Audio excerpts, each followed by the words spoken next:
सभी मित्रों को मेरा नमस्कार। हठ योग ग्रंथों की व्याख्यान माला के अंतर्गत अभी तक हमने हठ योग प्रदीपिका और हठ रत्नावली के ऊपर चर्चा की थी। इसी श्रृंखला में अब आगे बढ़ते हुए आज एक बहुत ही महत्वपूर्ण अगले ग्रंथ को हम लेते हैं, जो हठ योग के अंतर्गत अपनी एक अलग ही पहचान रखता है। वह जो ग्रंथ है उसका नाम है घेरंड संहिता। जैसा इस ग्रंथ का नाम है, इस ग्रंथ के जो रचयिता है वह महर्षि घेरंड है और महर्षि घेरंड ने लगभग 350 सूत्रों में हठ योग पद्धति को बताया है। इसी ग्रंथ के ऊपर हम चर्चा करेंगे। जो महर्षि घेरंड हुए हैं उनका जन्म स्थान है, उनके माता पिता कौन थे उसके बारे में तो कोई जानकारी उपलब्ध नहीं होती है।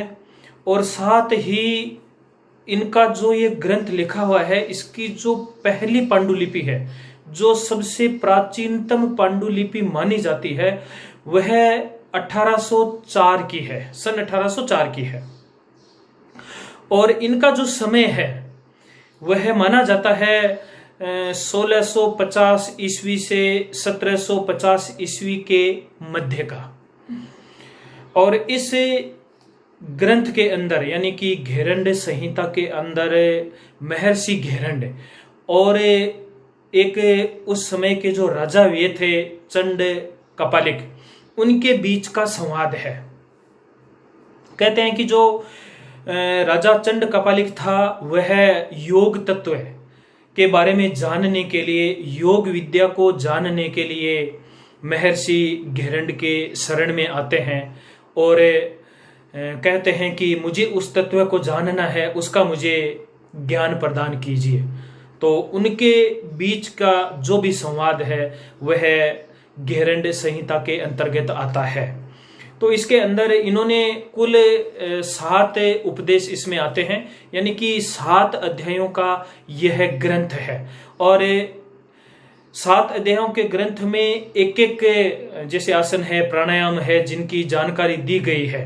इसलिए महर्षि घेरंड का जो योग है वह सप्तांग योग कहलाता है। और पहले सूत्र में ही जो राजा चंड कपालिक आते हैं वह भी कहते हैं कि हे महर्षि, मुझे उस घटस्थ योग के बारे में जानकारी प्रदान कीजिए। यानी कि घटस्थ योग के नाम से भी यह जाना जाता है। और ये जो 7 अध्याय है ये वास्तव में सप्त साधन है, यानी कि उस परम समाधि को प्राप्त करने के ये 7 प्रकार के साधन बताए गए हैं। और इन 7 अध्यायों में महर्षि घेरंड ने कुल 102 अभ्यासों का वर्णन किया है। यानी कि टोटल 102 अभ्यास है। वो 102 अभ्यास है, उनमें जो शुद्धि क्रियाएं हैं उनकी कुल संख्या 21 बताई गई है। यानी कि यह जो इनका पहला अध्याय है शोधन क्रिया का, उसमें 21 क्रियाएं बताई गई है 60 कर्मों के अंतर्गत।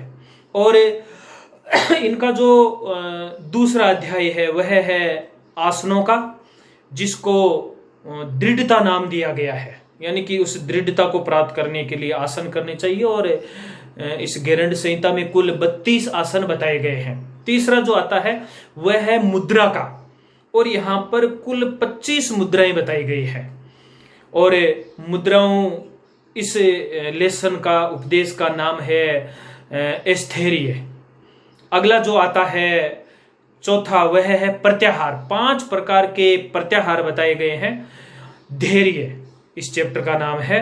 और उसके बाद में आता है प्राणायाम, 10 प्राणायाम बताए गए हैं। लाघव, उसके बाद में 6वां है ध्यान, 3 प्रकार के ध्यान बताए गए हैं। प्रत्यक्ष, आगे एक सूत्र आएगा जो मैं आपको बताऊंगा। और उसके बाद में सबसे लास्ट वाला है समाधि, जिसमें 6 प्रकार की समाधियों का वर्णन किया गया है, जिसको निर्लिप्तता नाम दिया गया है। तो इस प्रकार से जो 9वां सूत्र आता है, 9वें सूत्र से पहले जो 8 सूत्र है उसमें जो महर्षि घेरंड और चंड कपालिका उनके बीच की जो वार्ता है वह चलती है। तो जो 9वां सूत्र है वह मैं आपको बता रहा हूं, जिसमें कहा गया है कि सोदनम दृढ़ता चेव स्थैर्य धैर्य च लाघवम प्रत्यक्षम च निर्लिप्तम च घटस्य सप्त साधनम। यानी कि सोदन दृढ़ता स्थैर्य धैर्य लाघव प्रत्यक्ष और निर्लिप्तता, यह जो 7 साधन है, यह 7 साधन मुक्ति के साधन है, यह मोक्ष तत्व को देने वाले साधन बताए गए हैं। और इन्हीं की चर्चा हम इन्हें जो आगे के हमारे उपदेश आएंगे उनके अंतर्गत हम करेंगे। तो उसमें जो सबसे पहला उपदेश आता है, उस उपदेश में षटकर्म आते हैं जिसका नाम शोधन दिया गया है। और उसमें जैसा कि जो 12वां सूत्र है उसमें बताया है कि धोतीर वस्ती स्थिता नेति है लोली की त्राटकम तथा कपाल भाति चेतानी सट कर्माणी समाचरेत। यानी कि धोती है, वस्ती है, नेति है, लोली की है, त्राटक है और कपाल भाति, ये जो 6 कर्म है। और कहा गया है, महर्षि कहते हैं कि इन 6 कर्मों का आचरण हर एक योगी को करना चाहिए। अब ये जो 6 प्रकार के यहाँ पर आचरण बताए गए हैं और इन आचरणों का जैसा कि बताया कि 21 प्रकार के यह शोधन बताए गए हैं। इन 21 प्रकार के इन शोधनों में सबसे पहले जो है वह है धोती। धोती का अर्थ होता है धोना, यानी कि यहां पर आंतरिक सफाई की बात कही गई है। यानी कि बाहर की सफाई तो डेली हम स्नान आदि करते हैं और सफाई होती ही रहती है, लेकिन उन्हें नाड़ियों का बाह्य शुद्धिकरण, नाड़ियों का आंतरिक शुद्धिकरण हम किस प्रकार से कर सकते हैं, और शरीर के अंदर जो श्लेष्मा है, पित्त है, कफ है, जो जमा हुआ रहता है, उसका हमें उनका हम किस प्रकार से शोधन कर सकते हैं। क्योंकि जो इन शोधनों का मुख्य ध्येय है वो यही है कि वात, पित्त और कफ को सम स्थिति में लाना। इसलिए यह भी कहा गया है कि यदि किसी भी व्यक्ति का वात, पित्त और कफ तीनों सम है, उनको शोधन करने की आवश्यकता नहीं है, उसके लिए षटकर्म नहीं है। उस स्थिति में यदि आप षटकर्मों का अभ्यास करते हैं तो उस स्थिति में आपको नुकसान भी हो सकता है। इसलिए षटकर्म किसके लिए रखे गए हैं? जिनका वात, पित्त और जो कफ है वो इम्बैलेंस है, यानी कि उनमें संतुलन नहीं है, असंतुलन है। उनको संतुलित करने के लिए इन शोधनों का प्रयोग किया जाता है। तो सर्वप्रथम अब हम यहाँ पर जो धोती है उसके प्रकारों को जानेंगे। जो ये धोती है उसके 4 प्रकार बताए गए हैं। उनमें जो सबसे पहली धोती है वह है अंतर धोती, जो 13वें सूत्र में बताई गई है। उस प्रकार से 25वां जो सूत्र है उसमें दंत धोती के बारे में बताया गया है। 35वां सूत्र है उसमें हृद धोती के बारे में बताया गया है। और 42वें सूत्र में मूल शोधन के बारे में बताया गया है। अब ये जो 4 प्रकार की धोतियां हैं इनके भी फिर अलग अलग प्रकार है। उनमें जो सबसे पहली है अंतर धोती, उसके भी 4 प्रकार है। उन 4 प्रकारों में सबसे पहली है वातसार, वारिसार, अग्निसार और बहिष्कृत। ये 4 प्रकार की धोतियां बताई गई है यहाँ पर इन धोतियों के पीछे जो सार लग रहा है, सार शब्द का अर्थ होता है तत्व। जैसा कि हम थोड़ी सी व्याख्या करते हैं, जो पहली धोती है वह है आपके वातसार, वात प्लस सार। यहां पर बताया गया है वात के बारे में, यानी कि वात हम कहते हैं वायु को। यह पर वायु जो तत्व है उसका इस्तेमाल किया जाएगा। अब यह जो धोती है इस धोती को करते किस प्रकार से है, यानी कि हमें वायु का पान करना है। क्या करना है? पान करना है। पान शब्द यहां पर क्यों कहा गया? कि जैसे हम जल को पीते हैं उसी प्रकार से वायु को पीना है हमें, ठीक है ना। अब वायु को पिएंगे तो वायु कहां जाएगी? वायु फेफड़ों में नहीं, वायु पेट में जाएगी और पेट में ही जानी चाहिए, और ये अभ्यास के द्वारा होता है। यानी कि वायु को यहां पर हमें पीना है। इसके लिए काकी मुद्रा का अभ्यास किया जाता है। अपने जो होठ है उनको कौवे की चोंच की भांति बना करके और श्वास को अंदर खींचा जाता है। और यूं भी शुरुआत में अभ्यास के साथ में प्रयास किया जा सकता है कि जैसे पानी को गटक गटक करके पिया जाता है, उसी प्रकार से इस वायु को भी आप गटक गटक करके पीने का प्रयास करें।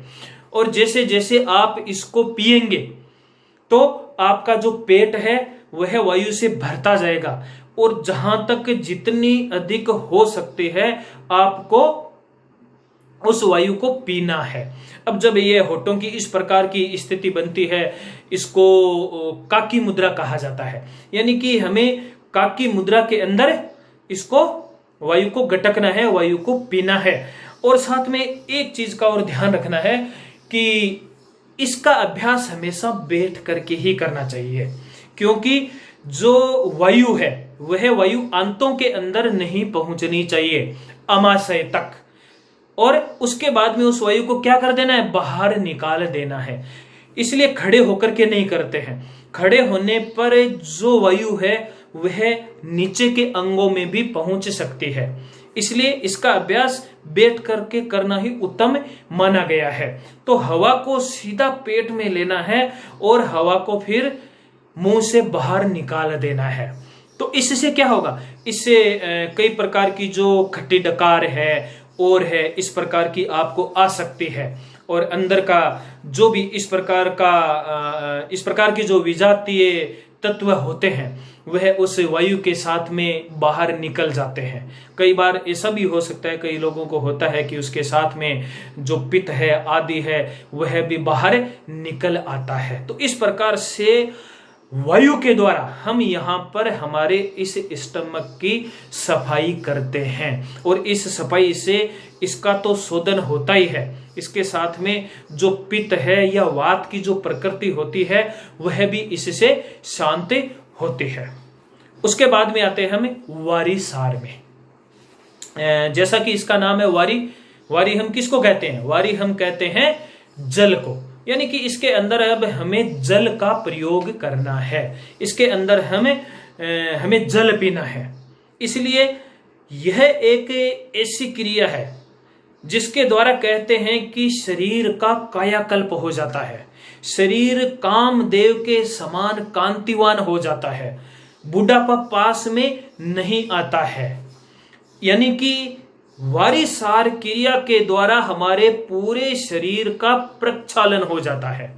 प्रक्षालन यानी कि हमारे पूरे शरीर की सफाई हो जाती है। यानी कि करना क्या है, इस वारिसार क्रिया में हमें पानी पीना है और उस पानी को हमें नीचे से यानी कि गुदा द्वार से हमें बाहर निकालना है। इसका यह अर्थ हो गया कि ऊपर से नीचे तक, एनस के भाग तक पूरे पाचन तंत्र की इससे सफाई हो जाती है। पाचन तंत्र में चाहे हमारा आमाशय हो, चाहे हमारा ड्यूडेनम हो, पक्वाशय जिसको हम बोलते हैं, चाहे छोटी आंत हो, बड़ी आंत हो, उनमें जमा हुआ जो मल होता है, विजातीय जो पदार्थ होते हैं, वो सारे के सारे पानी के साथ में घुल करके वह बाहर निकल जाते हैं। इस क्रिया को शंख प्रक्षालन के नाम से भी जाना जाता है कि शंख में एक तरफ से पानी डाल करके और दूसरी तरफ से निकाल दिया जाता है। और शंख को भी क्या करते हैं, हम घुमाते हैं और शंख की सफाई हो जाती है। इसलिए इसमें कुछ आसनों का भी विधान है जिनको आप साथ में कर सकते हैं। उन आसनों को करने से क्या होगा कि धीरे धीरे जो पानी है आमाशय के द्वारा छोटी आंत, बड़ी आंत, उनमें से जाता हुआ, सफाई करता हुआ नीचे हमारे एनस के भाग तक वह पहुंच जाएगा। तो इसमें कुछ एक जो आसन है वो इसी प्रकार के आसन बताए गए हैं जिनका आमाशय और हमारी जो आंतें हैं उनके ऊपर प्रभाव पड़ता है, और जो पानी है आगे से आगे बढ़ता जाता है। तो सबसे पहले तो हमें क्या करना है, पानी पीना है। आप पानी को गुनगुना और थोड़ा हल्का उसके अंदर नमक डाल सकते हैं। हाई ब्लड प्रेशर और हो तो उसमें नमक नहीं डालना चाहिए। तो आप क्या करो, सबसे पहले उसमें नमक डाल करके छान करके पानी तैयार कर लीजिए और उसके बाद में आप उकड़ू बैठ करके और आप पानी पिए। पानी बैठ करके पीना है। आप 1 गिलास पिए, 2 गिलास पिए, 3 गिलास पिए, जब तक आपको पानी पीना है कि अब पानी पीने की इच्छा नहीं हो रही है। और जब आपकी इच्छा नहीं होती है फिर आप 1 गिलास पानी पिए, फिर इच्छा नहीं हो रही है, थोड़ा रुके, फिर आप क्या करें और पानी पिए। और जब आपको लगता है कि यह पानी नहीं पिया जा सकता है तब कुछ एक जो आसन है उन आसनों का हम क्या कर सकते हैं, प्रयोग कर सकते हैं। उनके अंदर है ताड़ासन है, तिर्यक ताड़ासन है, कटी चक्रासन है, त्रियंक भुजंगासन है, उद्राकर्षण है। ये जो आसन है, इन आसनों को यदि आप करोगे तो धीरे धीरे आमाशय से, पक्वाशय से, फिर आपकी स्मॉल इंटेस्टाइन से आपकी लार्ज इंटेस्टाइन से होता हुआ आपका पानी फिर एनस के भाग तक पहुंचेगा। और बीच बीच में फिर आपको क्या करना है, और भी आप पानी पी सकते हो। आप पानी पीते जाएं और उसके बाद में यदि जैसे आपको लगे कि आपको मोशन के लिए जाना है, उस समय तुरंत आपको मोशन के लिए जाना चाहिए। और इसका प्रयोग आपको तब तक करना चाहिए जब तक कि एनएस के भाग से बिल्कुल पानी न निकलना शुरू हो जाए। शुरुआत में जो भी जमा हुआ कचरा है वह कचरा बाहर निकलेगा, उसके बाद में जो पानी है वह निकलना शुरू हो जाएगा। जब पानी निकलना शुरू हो जाए तब आपको इस प्रयोग को बंद कर देना चाहिए, यानी कि यह पानी पीना आपको बंद कर देना चाहिए। अब इसमें थोड़ी सी जो सावधानी है, जो बातें हैं, वो आपको ध्यान में रखनी है। वो कौन कौन सी है? एक तो यह है कि भोजन का विशेष ध्यान रखें। आपको मान लीजिए कल वारिसार क्रिया करनी है, तो आप रात का जो भोजन है वो आपका बिल्कुल हल्का होना चाहिए। उसके बाद में दूसरे दिन जब आप करेंगे तो खाली पेट ही करेंगे, ये नहीं कि भोजन करके करेंगे। हालांकि घृण संहिता में नहीं कहा गया, लेकिन फिर भी इस क्रिया को आप करने से पहले कुंजल कर सकते हैं। वो इसलिए कि अमाशय की सफाई हो जाए। जो अमाशय के अंदर गंदगी पड़ी हुई है वह आप ऊपर से ही बाहर निकाल दें। क्यों छोटी आंत बड़ी आंत तक इसको हम घुमाएं, तो वो किया जा सकता है। उसके पश्चात जब आप इस क्रिया को कर लेते हैं तब कोई भी गरिष्ठ या हेवी डाइट आपको नहीं लेनी चाहिए। उसके अंदर सिर्फ और सिर्फ आपको दाल, वो भी मूंग की, और जो चावल होते हैं उनसे बनी हुई खिचड़ी लेनी है। और उसके अंदर आपको जो गाय का घी है वह डालना है। वह डाल करके उस खिचड़ी को आप ले सकते हैं। भोजन मान लीजिए आपने कर लिया है, खिचड़ी आपने ले ली है और आप विश्राम कर रहे हैं, तो नींद नहीं लेनी है। कम से कम 3 घंटे तक आपको विश्राम तो करना है, लेकिन नींद की स्थिति के अंदर आपको नहीं जाना है। इस क्रिया को रोज नहीं कर सकते, नहीं तो शरीर के अंदर बहुत ज्यादा वीकनेस आ जाएगी। इसको 6 महीने में एक बार कर सकते हैं। और जैसा कि हड्डियों के ग्रंथों में भी कहा गया है कि वह मौसम सबसे ज्यादा उचित रहेगा जिस समय न तो ज्यादा गर्मी होती है और न ज्यादा सर्दी होती है। इसलिए सितंबर और जो मार्च का महीना है, यह वारिसार क्रिया करने के लिए एक तरह से उत्तम समय है। इस समय आप इसका प्रयोग कर सकते हो। तो इस प्रकार से इस वारिसार क्रिया को करने से हमारे इस पाचन तंत्र की बहुत अच्छे से सफाई हो जाती है। और पाचन तंत्र की सफाई होती है, इसीलिए इसको दूसरा नाम कायाकल्प भी दिया है। उसके बाद में नेक्स्ट हम आते हैं अग्निसार। अग्निसार जैसा कि इसका नाम है, अग्नि तत्व को, यह जो क्रिया है अग्नि तत्व को जागृत करती है, प्रज्वलित करती है। यानी कि इससे जो जठराग्नि है, जठराग्नि इससे प्रदीप्त होती है, वह बढ़ती है। इसमें करना क्या होता है कि जो हमारा नाभि क्षेत्र है इसको बिल्कुल मेरुदंड के चिपका देना है, यानी पेट को बिल्कुल सिकोड़ लेना है। और सूत्र में कहा है कि कम से कम 100 बार, 100 टाइम्स आप अपने पेट को मेरुदंड के लगाएं, यानी कि पेट को आगे पीछे इसमें क्या करना है, संचालित करना है। ये क्रिया खड़े होकर के ज्यादा इजीली होती है। अभ्यास के बाद में आप बैठ करके भी कर सकते हैं। तो थोड़ा सा आप दोनों पैरों के बीच में गैप करके और हाथों को घुटनों के ऊपर रख करके और दृढ़ता के साथ आराम पूर्वक खड़े होकर के और पूरे श्वास को बाहर निकाल करके और बड़ी तेजी के साथ में आपको इस क्रिया को करना है।